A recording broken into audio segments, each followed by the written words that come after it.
الموبايل نزل تحت الميه دقيقتين بالظبط.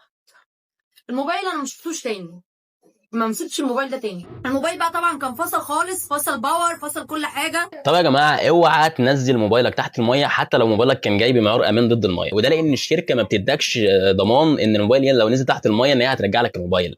الضمان بتاع الموبايل ما بيبقاش شامل مقاومه الموبايل للميه، وده لان مقاومه الموبايل للميه الشركه لما بتيجي تقول لك ان الموبايل ده مقاوم للميه بتقول لك ان هو مقاوم للميه تحت عمق 2 متر نص ساعه. الاختبار ده بيبقى معمول تحت ظروف خاصه، بمعنى ان لو الميه بقت مالحه الظروف اختلفت، لو الميه فيها كلور، لو الميه بقت جاريه فالظروف اختلفت. وده لان معيار الامان ضد الميه مش معمول علشان انت تاخد موبايلك وتنزل تعوم بيه في الميه، هو معمول بس لو الموبايل وقع منك مثلا في الميه فانت لحقته، انما مش تنزل الموبايل دقيقتين وثلاثه وتيجي تقول لي بعد كده الموبايل باظ. علشان كده الشركات ما بتضمنش الضمان في معيار الميه، لان لو هي عملت حاجه زي كده ناس كتير هتروح تغير الموبايل بتاعها. وبس كده، ابعت الفيديو ده لاي حد تعرفه عشان موبايله ما يبص بسبب سوء الفهم في موضوع مقاومه الميه.